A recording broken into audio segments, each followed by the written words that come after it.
All right, down on one knee. We're going to squeeze the butt of the left leg and gently rock back and forth. This is for a count of 10. And you should feel a nice stretch along the hip flexor of the left leg. Then we're going to kick out the right leg and hit the adductor stretch, gently rocking back and forth. And you'll notice at the end that I do a little pulse and then also a little hold. Listen to your body and decide what works best for you. Then we're going to switch legs. Now we're going to squeeze the butt of the right leg, gently rock back and forth, keeping the abs tight and good posture. I give you a different view on this side so that you can really pay attention to posture here. So shoulder blades back, chest up, abs tight. There's no dip in the low back. And same routine.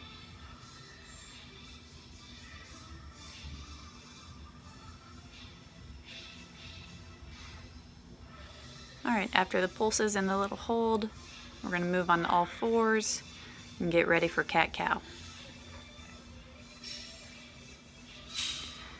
Notice that each time I push out of my shoulders a little bit further and I dip into my low back a little bit more. So each time I'm getting a little more space.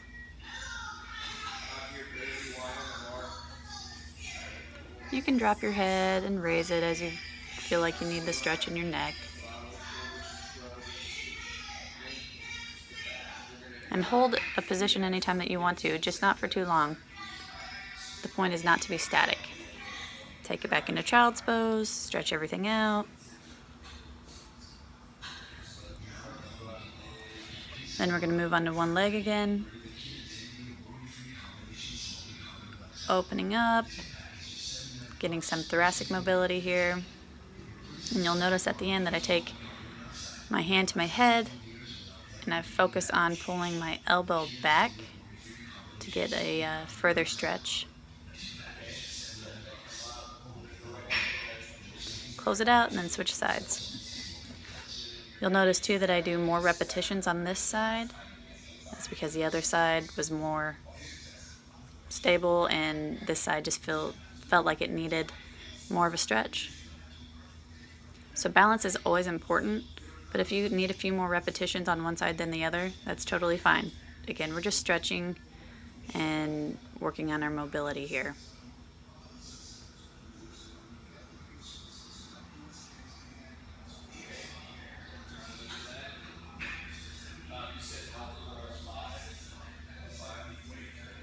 Hand to the head, elbow back.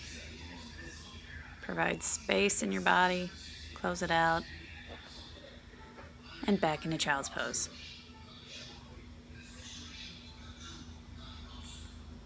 Then we're going to drop it forward for cobra. Try to release the tension in your glutes and low back. Then we're going to come down into cobra push-ups. We've got 10 here. If you need to add a few more, by all means do so.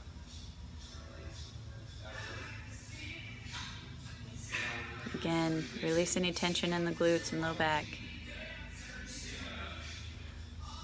All right, now we're going to take it back into child's pose. Stretch it out again. And we're going to use a plank here to transition. Right foot forward, left knee down. You can take that back leg up, back and forth. You'll notice a difference in my sides here. One side compared to the other. Plank to transition, left foot forward. Yeah, a little more restriction here.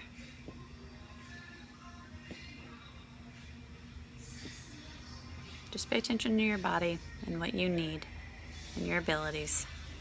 The more you do this, the better it'll get. Bring that right leg forward, come in for a low squat, and then I'm going to drop back. We're going to go in for a butterfly stretch. You can't see it, but I'm rounding my low back here. And we're going to kick out and alternate reaching for your toes. That low back should be pretty warmed up by this point. I still keep my obliques tight and focus on a twisting motion whenever I reach, and each time you should reach further and further. Legs together. We're going to do a crossover push-up. So you're going to cross one leg over, come down to that side, push up, switch. This is 5 on each side.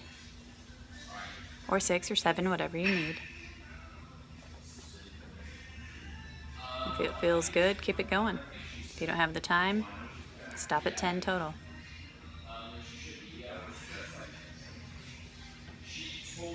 Okay, now into reverse plank. Hitting 10 of these. The point here is to really squeeze your legs and your feet and drive up with the hips. It's an awesome shoulder and chest stretch. You also really want to focus on keeping your chin down and your abs tight. Back on all fours and back into child's pose. And I'm going to round out of this and drop into cobra. Plant the feet. Drive back for downward dog. Slowly walk the feet in. Slowly roll up. Light little back bend. And have a great day.